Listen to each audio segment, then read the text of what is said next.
ग्रहणी सूर्याय नमः। आज रविवार के दिन आप सुनिए सूरज भगवान की कथा। सूर्य भगवान नवग्रहों के राजा है और सूर्य भगवान की कृपा से मान सम्मान में बढ़ोतरी होती है व जीवन में खुशहाली और शांति आती है। सूरज भगवान की कथा के अनुसार एक बार एक राजा और रानी थे। उनके पास सिपाही, घोड़े, दास दासियां, धन दौलत सब कुछ था। उन्हें सिर्फ संतान नहीं थी और इसी कारण से राजा और रानी दोनों ही बहुत दुखी रहते थे।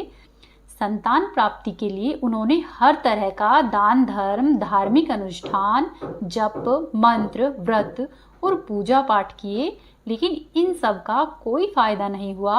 अब राजा और रानी दोनों ही बुढ़ापे की ओर बढ़ते गए तो होता क्या है कि दोनों ही गहन सोच में पड़ गए कि अब हमारे इतने बड़े राज्य का क्या होगा, इस राज्य का वारिस कौन बनेगा और प्रजा की जिम्मेदारी कौन लेगा। राजा और रानी दोनों ही दिन रात इसी चिंता में घुलते रहते। उन्हें अपने खाने पीने की सुध भी नहीं रहती। एक सुबह क्या होता है कि राजा के दरबार में एक साधु आता है, तो दासी रानी को बताती है कि साधु महाराज आए हैं, कुछ दान दक्षिणा दो। तब वह रानी दासी से कहती है कि हे दासी, यह मेरा अंतिम दान धर्म है, इसके बाद मैं अपने हाथों से कोई भी दान या धर्म नहीं करूंगी। ऐसा कहकर रानी हाथ में चावल से भरा हुआ छाछ लेकर बाहर आती है और साधु महाराज की झोली में भिक्षा डालने के लिए आगे बढ़ती है। तो उसके चेहरे पर उदासी साधु की दृष्टि में आ जाती है और साधु रानी से पूछता है कि हे रानी, क्या हुआ है, आप इतनी उदास क्यों हैं। तब रानी साधु को सारी बातें कह सुनाती है और रानी रोने लगती है। उसकी बात सुनकर साधु कुछ पल के लिए गंभीर हो जाता है और कहता है कि हे रानी, तुम चिंता मत करो, तुम्हारी संतान प्राप्ति की इच्छा भी पूरी हो जाएगी। तुम्हारी कोख से एक पुत्र जन्म लेगा। वह केवल 14 वर्ष तक ही आप लोगों को मिलेगा, उसके आगे वह मृत्यु लोक में नहीं रह पाएगा। इससे बढ़कर आपको कुछ भी देना मेरे लिए संभव नहीं है। अपनी बात पूरी करते हुए उसने अपनी झोली में हाथ डाला और साधु महाराज ने थोड़ी सी भभूति निकालकर रानी को दे दी और कहा कि आप और महाराज दोनों ही इसे बांटकर ग्रहण कर लेना, जल्द ही तुम्हें पुत्र प्राप्त होगा। इतना कहकर वह साधु अपनी राह पर चला गया। उसके जाने के बाद रानी सोचने लगी कि 14 साल तो 14 साल ही सही, इतने समय के लिए तो कम से कम हमें पुत्र सुख मिलेगा। मेरे लिए तो इतना ही काफ़ी है। इतने साल तक मैं इसे जी जान से बड़ा करूंगी और उसे ढेर सारा लाड़ और दुलार दूंगी और अपनी संतान की मनोकामना पूरी करूंगी।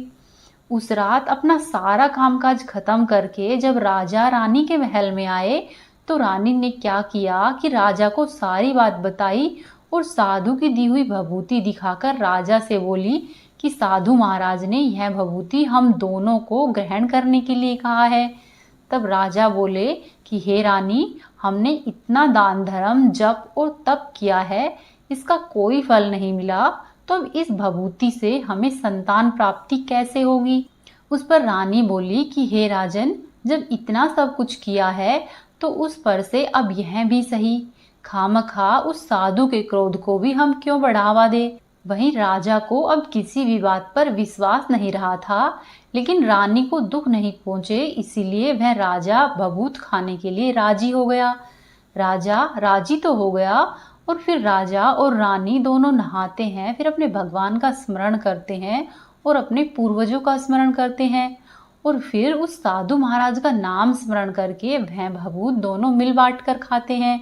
उसके बाद दोनों ही निश्चिंत होकर सो जाते हैं। धीरे धीरे कुछ दिन और व्यतीत हुए और साधु के कहे अनुसार ही रानी गर्भवती हो गई। ऐसा सुनकर राजा और रानी दोनों की ही खुशी समाती नहीं थी। राजा रानी से बोले कि हे महारानी, सचमुच ही हम पर साधु महाराज की कृपा हो गई है। 2-3 माह और धीरे धीरे 9 माह और 9 घंटे पूरे होकर रानी ने एक सुंदर और गोरे चिट्टे पुत्र को जन्म दिया। राजा ने बड़ी ही धूमधाम से पुत्र का नामकरण किया, उत्सव मनाया गया। अब पुत्र की कुंडली देखने के लिए राज्य के सबसे बड़े विद्वान पंडित को बुलाया तो कुंडली देखकर पंडित जी बड़े चिंतित हुए और कहने लगे कि महाराज, हमारा राजपुत्र सिर्फ 14 साल तक ही हमारे पास रहेगा। राजा को इस बात की भनक पहले ही थी। रानी को भी साधु महाराज की बात याद थी, इसलिए दोनों ही चुप रह जाते हैं। इसके बाद राजा और रानी बड़े लाड़ प्यार से अपने बेटे की परवरिश करते हैं और उसकी हर ख्वाहिश पूरी करते हैं। थोड़े समय के लिए ही सही, भगवान ने संतान देकर उनकी इच्छा पूरी की थी। इसे ही वे अपना भाग्य मानते थे। धीरे धीरे दिन व्यतीत होते गए और राजपुत्र दिनों दिन बढ़ता चला गया। जब वह 7 साल का हो जाता है तो राजा एक अच्छे गुरु की नियुक्ति करके उसे पढ़ाई लिखाई, राजशास्त्र, शस्त्र विद्या, घुड़सवारी इत्यादि 12 विद्याओं का शिक्षण देते हैं। जब वह शस्त्र विद्या में पारंगत हो जाता है और 12 साल की उम्र का हो जाता है, तब एक अच्छी सी राजकन्या खोजकर राजा उसकी शादी करा देते हैं। इसी तरह से दिन व्यतीत होते रहते हैं तो 2 और साल बीत जाते हैं। बेटा 14 का हो जाता है। एक दिन राजपुत्र राजा से बोला कि पिताजी, मैं अपना सारा राज्य घूमकर देखना चाहता हूँ। आज तक मैंने सिर्फ इस रजवाड़े के अलावा और कुछ नहीं देखा है। बेटे की बात सुनकर राजा चिंतित हो जाते हैं, क्योंकि पुत्र का 14वां साल शुरू हुआ था। अब कोई अनहोनी होने का वक्त नजदीक आ पहुंचा था। लेकिन राजा ये सब बातें पुत्र को बता नहीं सकता था। वह क्या करता कि चेहरे पर खुशी लाकर बेटे से कहता है कि हाँ हाँ जरूर जाओ बेटा, तुम्हें अपना सारा राज्य घूमकर देखना चाहिए। कहाँ क्या है यह सब जानना चाहिए। कल को मेरे बाद तुम्हें ही तो राजा बनना है। मात्र एक बात का ध्यान रखना कि तुम कहाँ जा रहे हो, क्या कर रहे हो, यह बात अपनी पत्नी को नहीं बताना। पुत्र कहता है, ठीक है पिताजी, आपने जो कहा है मैं वैसा ही करूँगा। तो होता क्या है कि राजपुत्र दिन भर अपनी पत्नी के साथ रहता, खुशियां मनाता और रात को ठीक 12 बजे बिस्तर से उठकर बाहर चला जाता और फिर सुबह होने से पहले ही वह अपने महल में आकर सो जाता। ऐसा बहुत दिनों तक चलता रहा। अब पुत्र का 14वां साल खत्म होने में कुछ दिन ही बाकी रहते हैं। इतने में होता क्या है कि उसकी पत्नी यानी कि छोटी रानी रात में जाग जाती है। वह देखती है कि बिस्तर पर राजपुत्र नहीं है। वह अब महल में सब जगह देखती है तो उसे राजपुत्र कहीं पर भी नजर नहीं आता। तो वह क्या करेगी, किससे कहेगी, ऐसा सोचकर वह चुप रहती है। फिर सुबह होने पर वह देखती है कि उसका पति अपनी जगह पर सोया हुआ है। वह अपने पति से कुछ नहीं पूछती, लेकिन अगली रात भी वैसा ही होता है। तीसरी रात, चौथी रात, ऐसा बहुत दिनों तक चलता रहता है। छोटी रानी बहुत ही चिंतित हो जाती है। पति रात को जाता कहाँ है, किससे मिलने जाता है, उसके मन में ढेरों सवाल उठते हैं। लेकिन उसे पूछने में डर लगता है कि शायद पति गुस्सा कर बैठे। सास ससुर से पूछने के बारे में सोचा तो उसकी कुल मर्यादा बीच में आ जाती थी। तो इसी तरह से मन ही मन वह कुढ़ती रहती थी। इस हालत में उसे खाने पीने में दिलचस्पी नहीं होती। वह दिनों दिन दुबली पतली होती जा रही थी। तो वहीं उसी राज्य में एक फूल बेचने वाली बूढ़ी मालिन थी। वह हमेशा ही छोटी रानी को फूल देने के लिए उसके महल में आती थी। उस बुढ़िया का ध्यान छोटी रानी पर जाता है। वह छोटी रानी से पूछती है कि बेटी, तुम्हें किस बात का दुख है, तुम इस तरह से सूख कर कांटा क्यों बनी हुई हो। उस पर छोटी रानी कहती है कि अम्मा, मैं तुम्हें क्या बताऊं, तुम्हारा राजपुत्र हर रात बिस्तर पर से उठकर कहीं चला जाता है और सुबह सवेरा होने से पहले ही वापस आकर सो जाता है। वह कहाँ पर जाता है, क्या करता है, यह सोच सोच कर ही मैं अन्न और जल ग्रहण नहीं कर पाती और इस तरह से सूख सूख कर कांटा बन गई हूँ। तब बुढ़िया ने उसकी सब बातें सुनी और उसे एक उपाय बताती है कि बेटी, आज ऐसा करना कि रात को तुम नहीं सोना, उसके पीछे जाकर देखना कि वह आखिरकार कहाँ जाता है, क्या करता है। तुम उसकी अच्छी तरह से पहरेदारी करना। इस पर छोटी रानी ने कहा कि अम्मा, यदि मुझे नींद आ गई तो। तब बूढ़ी अम्मा बोली कि तुम्हें नींद नहीं आए इसलिए एक काम करना, अपने बाएं हाथ की उंगली में एक जख्म करना और उस पर थोड़ी सी मिर्ची छिड़कना। उससे तुम्हें बड़ी जलन होगी और उस पीड़ा से तुम्हें रात भर नींद नहीं आएगी। छोटी रानी बुढ़िया के कहे अनुसार ही करती है। अपनी उंगली पर छोटा सा जख्म लगाती है और उस पर मिर्ची डालती है। उंगली की जलन से उसे रात में बहुत देर तक नींद नहीं आती, लेकिन बाद में वह सो जाती है। दूसरे दिन सुबह जब बुढ़िया फूल लेकर उसके महल में आती है और पूछती है कि क्या हुआ बेटी, देख पाई क्या पति कहाँ जाता है? तब रानी कहती है, नहीं अम्मा, पहले कुछ समय तक जलन के कारण मुझे नींद नहीं आई, परंतु कुछ देर बाद मैं सो गई। इस पर बुढ़िया कहती है कि कोई बात नहीं, आज तुम उंगली पर पहले से थोड़ा बड़ा जख्म करना और ज्यादा मिर्ची लगाना। अगली रात्रि छोटी रानी वैसा ही करती है, परंतु वह सिर्फ पति के बिस्तर से उठकर बाहर निकलते वक्त तक ही जाग पाई। वह उसके पीछे नहीं जा सकी, क्योंकि उस समय तक उसकी आंखें मूंद गई थी। दूसरे दिन जब बुढ़िया फूल लेकर आती है तो उसके पूछने से पहले ही रानी रोकर कहती है कि अम्मा, मैं आज भी उनकी पहरेदारी ठीक तरह से नहीं कर पाई। तब बुढ़िया कहती है कि रानी, रोना नहीं, सब कुछ ठीक हो जाएगा। तुम ऐसा करना, आज रात्रि को जख्म को और बड़ा करना और उस पर ज्यादा मिर्च छिड़कना, और एक काम करना बेटी, जब वह जाने के लिए निकलता है तो उसका रास्ता रोक लेना। बुढ़िया ने जैसा बताया था रानी ने वैसा ही किया। आज रात उसे नींद नहीं आती। पति जब रात को 12 बजे बिस्तर से उठकर महल से निकलने के लिए चलने लगता है तो वह रानी बुढ़िया ने जैसे बताया था उसके ही अनुसार दौड़कर आती है और पति का रास्ता रोकती है और कहती है कि आप कहाँ जा रहे हो, किनसे मिलने जा रहे हो, मुझे सब कुछ बताओ।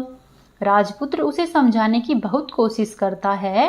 राजपुत्र कहता है कि देखो, अगर मैंने तुम्हें बता दिया तो मैं तुमसे दोबारा कभी नहीं मिल पाऊंगा। तब छोटी रानी कहती है कि कोई बात नहीं, न मिल पाओ तो न सही, लेकिन आप रात के समय कहाँ जाते हो, यह सब मुझे बताइए। राजपुत्र यह सुनकर निरुत्तर हो जाता है और पत्नी की जिद के आगे उसकी एक नहीं चल पाती। ठीक उसी समय उसका 14वां साल खत्म होकर 15वां साल लगने वाला था। जो होता है वह हो जाने दो। राजपुत्र ऐसा सोचता है और कुछ चावल मंत्रों से सिद्ध करके अपनी पत्नी के हाथ में देता है और कहता है कि इन चावलों के दानों को दोनों हाथों की मुट्ठी में पकड़ लो। पहले दाएं हाथ में पकड़े हुए चावल मेरे ऊपर फेंकना, मैं कौन हूँ यह तुम्हें पता चल जाएगा। फिर अपने बाएं हाथ में पकड़े हुए चावल मेरे ऊपर फेंकना, मैं जैसा था तुम्हें मिल जाऊंगा। लेकिन यदि तुम बाएं हाथ के चावल मेरे ऊपर फेंकना भूल गई तो मैं तुम्हें कभी भी नहीं मिलूंगा। ऐसा सुनकर रानी ने नहीं भूलूंगी ऐसा बड़े ही आत्मविश्वास से कहा और अपने दाएं हाथ में पकड़े हुए चावल अपने पति के ऊपर फेंक दिए। तो राजपुत्र एकदम से एक विशाल घोड़ा बन जाता है, एकदम उम्दा, सफेद, गर्दन पर लंबी लंबी अयाल। देखते ही देखते वह तेजी से दौड़ने लगता है।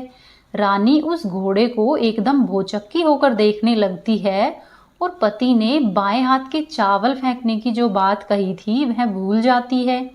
उसकी आंखों के सामने ही वह घोड़ा महल से निकलकर चला जाता है। घोड़ा जो महल से बाहर जाता है तो वह वापस नहीं आता।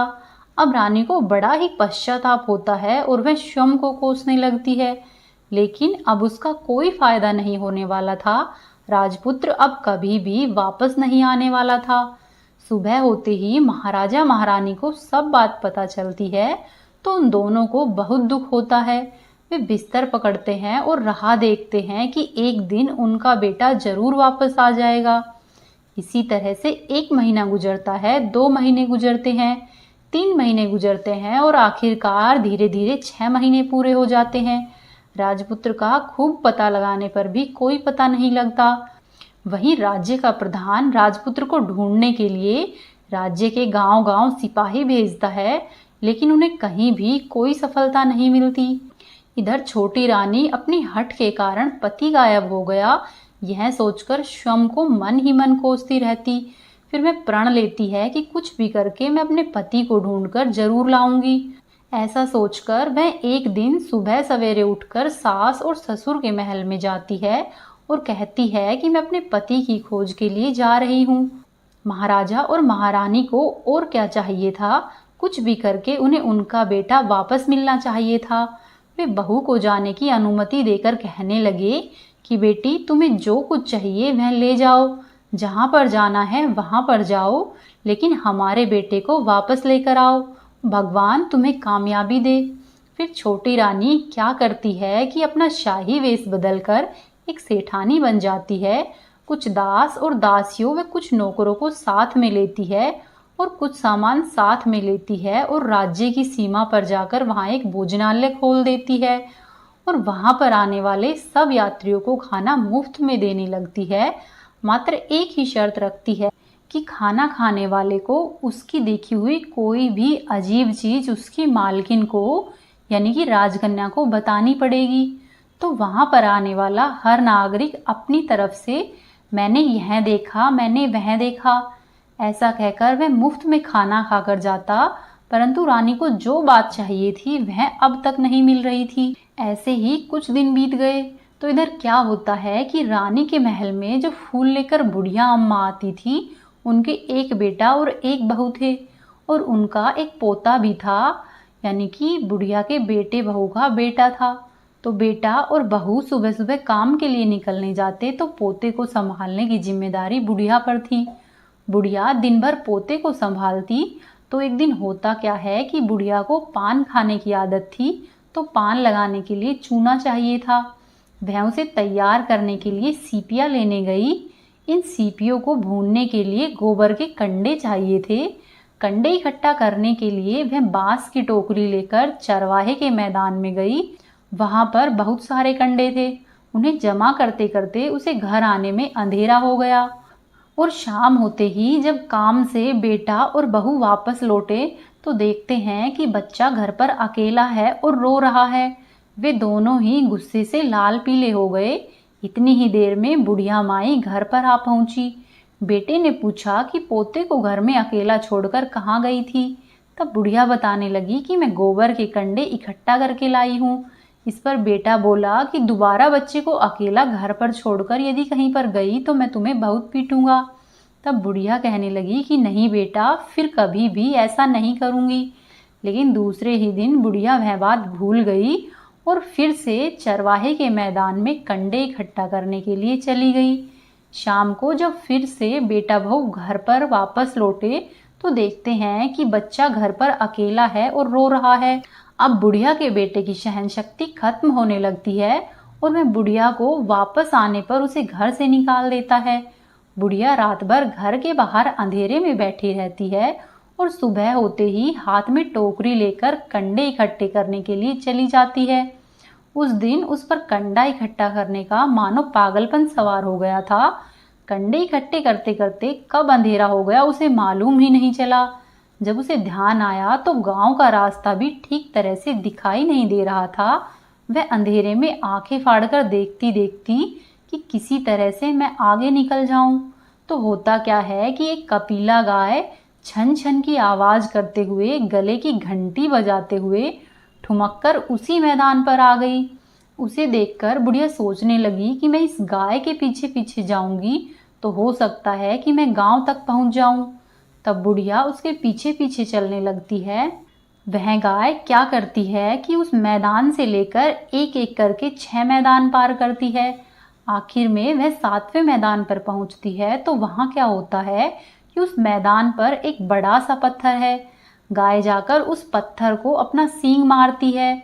सींग मारा तो वह पत्थर दूर हट गया और नीचे पाताल में जाने के लिए सीढ़ियां दिखाई देने लगी।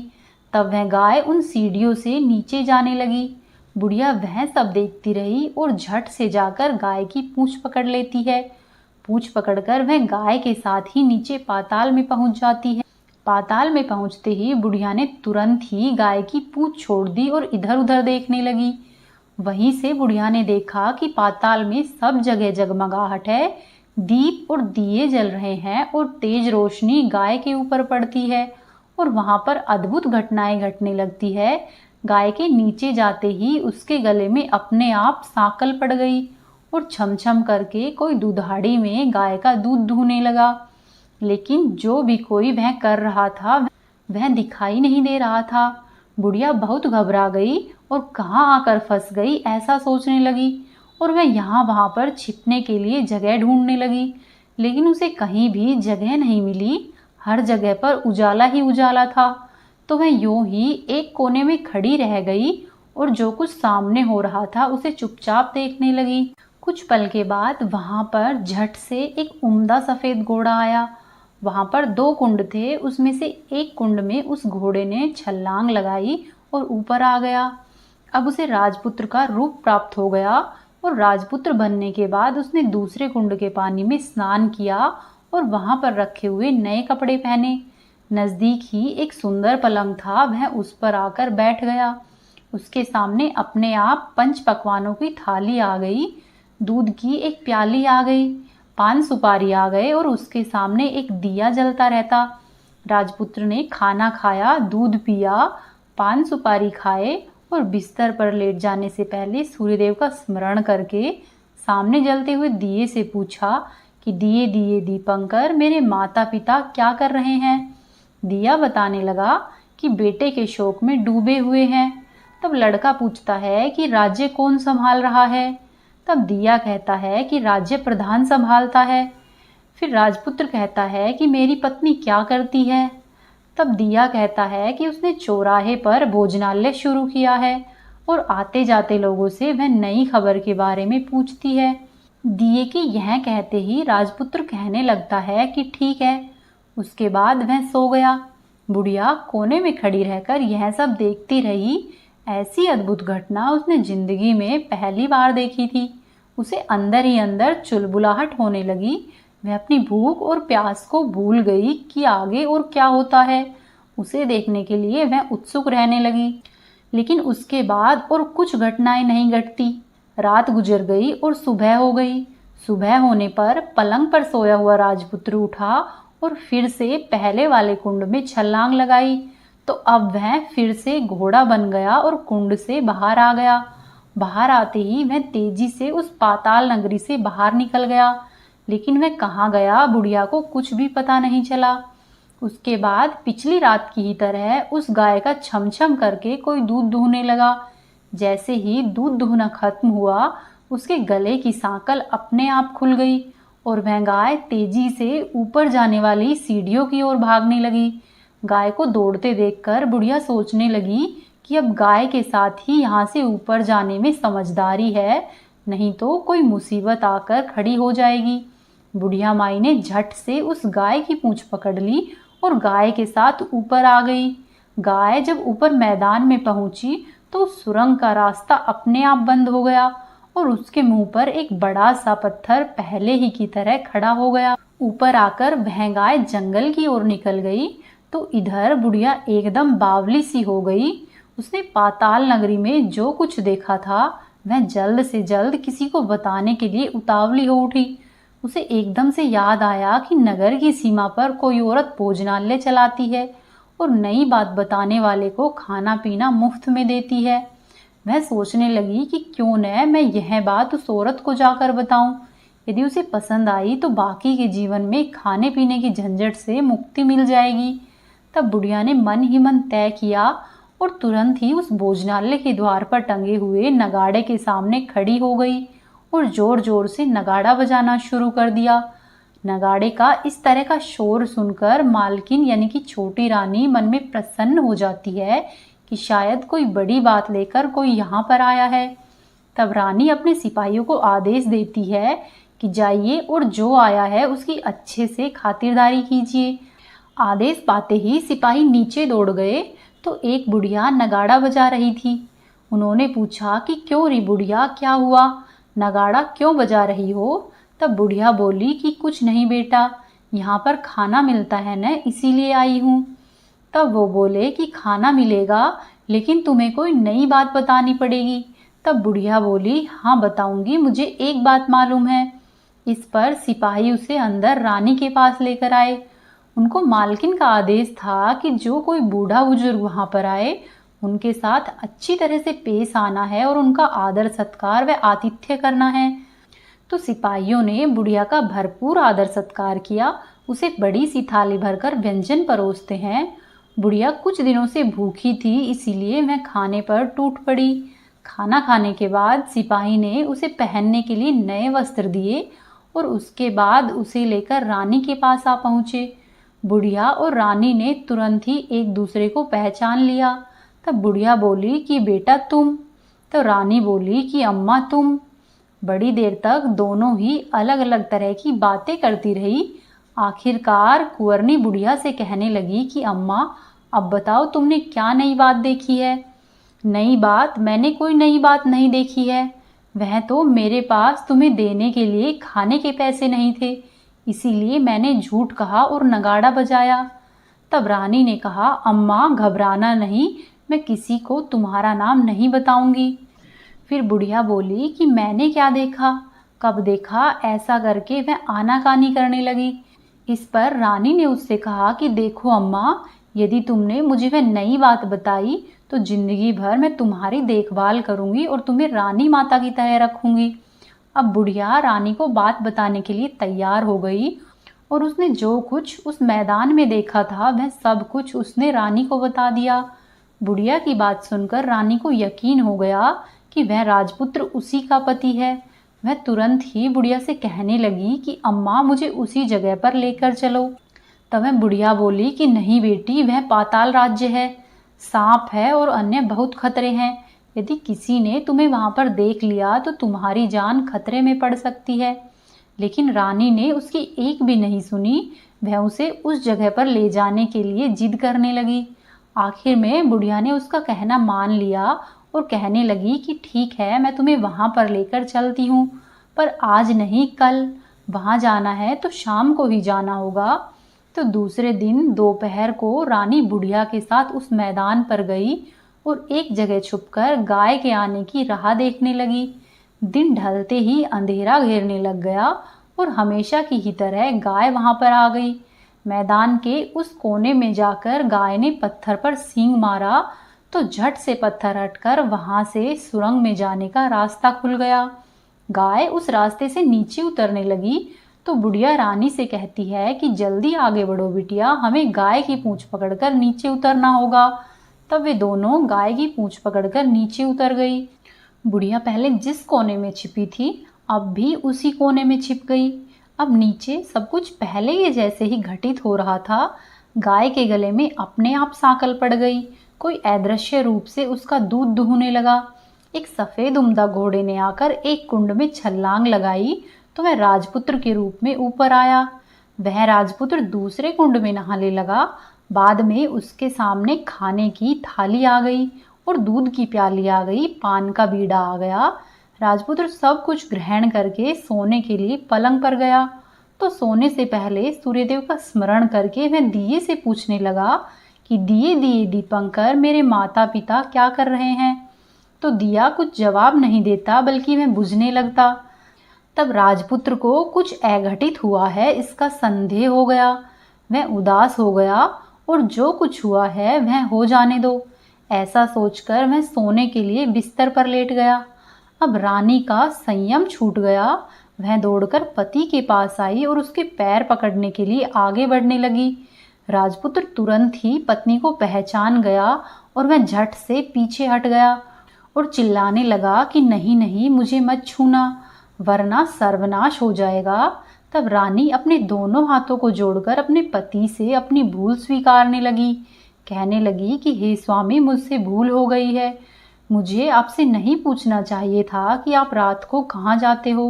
मैं अपनी भूल स्वीकार करती हूँ। मुझे मेरे किए की सजा मिल गई है। अब आप घर पर चलिए। आपके वियोग में आपके माता पिता ने बिस्तर पकड़ लिया है और आपकी प्रजा भी बहुत दुखी है।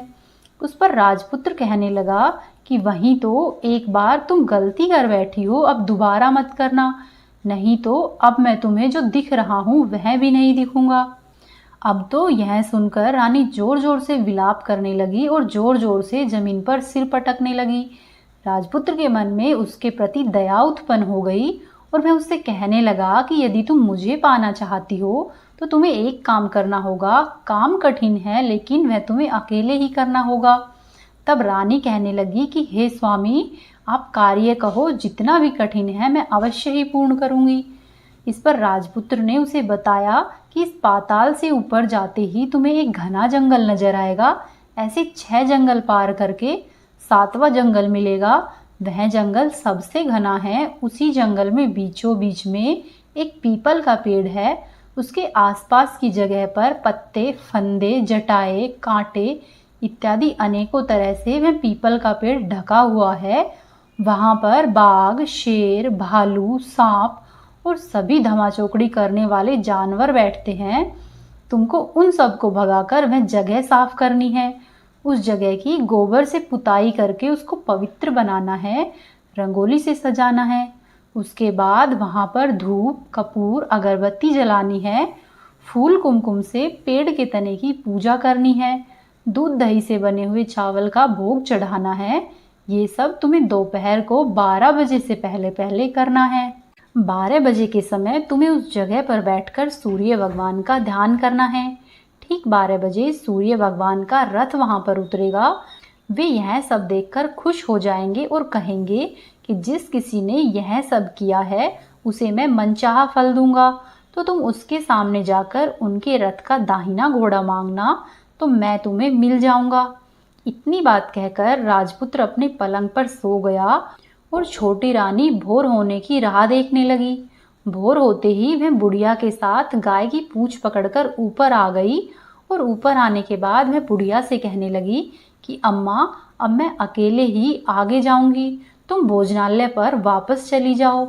ऐसा कहकर वह जंगल में जाकर राजपुत्र की बताई हुई जगह ढूंढने लगी और स्वयं आरी से वह जगह साफ कर दी। बाद में राजपुत्र ने जैसे जैसे बताया था वैसे ही उसने वहां की लिपाई पुताई की, रंगोली बनाई और वापस आ गई। दूसरे दिन सुबह होने से पहले ही उठी और जंगल में उसी जगह पर जा पहुंची। वहां जाकर इत्र गुलाब का पानी छिड़का और वह जगह सुगंधित की। धूप अगरबत्ती जलाकर उसे पवित्र किया और पूजा की सब सामग्री तैयार करके सूर्य भगवान का ध्यान करने के लिए वहां पर बैठ गई। जैसा कि पति ने बताया था, दोपहर को ठीक 12 बजे सूर्य भगवान का रथ उस पीपल के पेड़ पर आकर रुका है और सूर्य भगवान ने जब रथ से नीचे देखा तो सुगंधित वातावरण देखकर वे प्रसन्न हो गए और फिर वे बोले कि जिस किसी ने भी यह कार्य किया है वह यहाँ पर आकर मुझसे कुछ भी मांग ले, मैं उसे अवश्य ही दूंगा। रानी ने जब ये शब्द सुने तो मैं बिना समय गवाए हुए दौड़कर उनके सामने आ गई और उनको साष्टांग नमस्कार करके बोली कि हे भगवान, वह मैं ही हूँ, मैंने ही यह जगह साफ की है। तब सूर्यदेव ने कहा कि अच्छा, तो जो तुम्हें चाहिए वह वरदान मांगो। तब वह हाथ जोड़कर बोली कि हे भगवान, मुझे आपके रथ का दाहिना घोड़ा दे दीजिए। तब सूर्य भगवान बोले कि नहीं नहीं, मैं तुम्हें और कुछ भी दे सकता हूँ लेकिन यह घोड़ा नहीं दे सकता। मेरे रथ के 12 घोड़े हैं, तुम चाहो तो कोई और घोड़ा मांग लो, लेकिन यह दाहिना घोड़ा मैं तुम्हें नहीं दे सकता। तब छोटी रानी ने सूर्यदेव की एक नहीं सुनी और वह सूर्यदेव से एक ही बात कह रही थी कि मुझे यह दाहिना घोड़ा ही चाहिए, नहीं तो मैं आपके पैरों में गिरकर अपने प्राण दे दूंगी। अब सूर्यदेव भी धर्म संकट में पड़ गए। उन्होंने वचन दे दिया था और अब वे अपने वचन से पलट नहीं सकते थे। ठीक है, दे दिया तुम्हें घोड़ा, सूर्यदेव ने ऐसा कहा और फिर एक बात और भी कही कि देखो, मैंने तुम्हें घोड़ा तो दिया है लेकिन वह तुम्हें यहाँ पर नहीं मिलेगा, तुम उसे पाताल में जाकर उसे लेकर आओगी। तब रानी बोली कि हे सूर्यदेव, पाताल में तो क्या, मैं भगवान के पास भी उन्हें पाने के लिए जा सकती हूँ। रानी के ऐसे वचन सुनकर सूर्यदेव उन्हें आशीर्वाद देकर अपने मार्ग में चले गए और इधर रानी जंगल से अपने भोजनालय में वापस आ गई। फिर वह बुढ़िया को लेकर उसी मैदान पर आ गई और जल्दी ही शाम हो गई। शाम होते होते फिर से वह गाय आई और उस गाय ने सींग मारकर सुरंग का पत्थर हटाया और फिर से नीचे उतरने लगी। रानी और बुढ़िया दोनों ने ही जल्दी जल्दी उसकी पूंछ पकड़ ली और पूंछ पकड़कर गाय के साथ ही नीचे उतर आई। नीचे पाताल में सब घटनाएं पहले की ही तरह घटने लगी। घोड़े का एक कुंड में नहाकर राजपुत्र बन जाना, नहा धोकर पलंग पर जाकर बैठना, तो उसे खाने की थाली, दूध की प्याली आना, पान का बीड़ा आना। लेकिन आज एक बात नहीं घटी कि आज एक की जगह 2-2 थाली, 2-2 दूध की प्याली, 2-2 पान के बीड़े उसके सामने आ गए। वह कुछ नहीं बोला, अपने हिस्से की थाली खाकर, दूध पीकर और पान का बीड़ा चबाकर वह सोने चला गया और हमेशा की ही तरह दिए से पूछने लगा कि दिए दिए दीपंकर, मेरे माता पिता क्या करते हैं। तब दिए ने बताया कि वे दोनों तुम्हारे शोक में मरने की स्थिति में पहुंच गए हैं। ऐसा सुनकर झट से उसकी आंखों से आंसू टपकने लगे। वह फिर से पूछने लगा कि दिए दिए दीपंकर, मेरा राज्य कौन चला रहा है। तब दिए ने कहा कि तुम्हारा राज्य प्रधान चला रहा है और वह सब कुछ हड़प चुका है। वह प्रजा पर बहुत ही अत्याचार कर रहा है। यह सुनकर राजपुत्र को बहुत क्रोध आया। वह क्रोध से अपनी मुट्ठी भींचने लगा। फिर आगे राजपुत्र पूछता है कि दिए दिए दीपंकर, मेरी पत्नी क्या कर रही है। यह सुनकर दिया कुछ नहीं बोला, चुप रहा। अब रानी का संयम जवाब दे गया। वह दौड़कर पति के गले लग गई। अब मैं तुम्हें मिल गया, ऐसा राजपुत्र कहने लगा। सच कहते हो, आप फिर से तो घोड़ा नहीं बन जाओगे न। तब राजपुत्र कहता है, नहीं, मैं दोबारा घोड़ा नहीं बनूंगा। तुमने जो इतने सारे कष्ट उठाए हैं वह मुझको पाने के लिए हैं। इसीलिए सूर्यदेव ने मुझे सदा के लिए ही घोड़े के जन्म से मुक्त कर दिया है। राजपुत्र ने बड़े प्यार से कहा और उसे हृदय से लगा लिया। उसके आंसू पोंछे और कुछ देर के बाद सुबह हो गई तो गाय की श्रृंखला टूटकर वह ऊपर भूलोक को जाने लगी। रानी, राजपुत्र और बुढ़िया उसकी पूंछ पकड़कर उसके साथ ऊपर आ गए। ऊपर आने पर वे सीधे ही भोजनालय में पहुंच गए। वहां का सब सामान लोगों में बांट दिया और उसको ताला लगाकर रानी और राजपुत्र और बुढ़िया माई राज्य में लौट आए। राजपुत्र वापस आता है तो उसके तेवर देखकर प्रधान घबरा गया। राजपुत्र ने प्रधान को बंदी बनाया और कैद खाने में डाल दिया और राज्य की बागडोर अपने हाथों में ले ली। उसके बाद वह अपने माता पिता को मिलने के लिए उनके महल में गया। तब राजपुत्र क्या देखता है कि उसके माता पिता उसके शोक में अस्थि पंजर बने हुए हैं। पुत्र को वापस आया हुआ देखकर मरने की स्थिति में पहुंचे हुए राजा और रानी की आंखों में टप टप आंसू बहने लग गए। राजा और रानी दोनों ने पहले पुत्र को गले से लगाया और उसे प्यार से सहलाया। इतना होने के बाद भी उनकी सेहत में एकदम से सुधार आने लगा। अब वे दोनों बिस्तर से उठकर बैठ गए और पुत्र को आशीर्वाद देने लगे। राजपुत्र के आने की खबर तुरंत ही राज्य में फैल गई। प्रजा खुशी से फूली नहीं समाई। प्रजाजन राजमहल के सामने इकट्ठे हो गए और सब ने राजपुत्र के दर्शन किए और आज से उन्हें कोई भी दुख नहीं पहुंचाएंगे, ऐसा वचन भी दिया।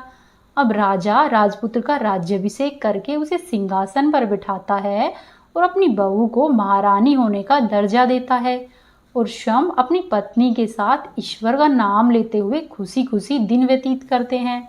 महाराजा बना हुआ राजपुत्र अच्छी तरह से राज्य चलाने लगा और अपनी पत्नी के साथ सुख शांति से जीवन बिताने लगा।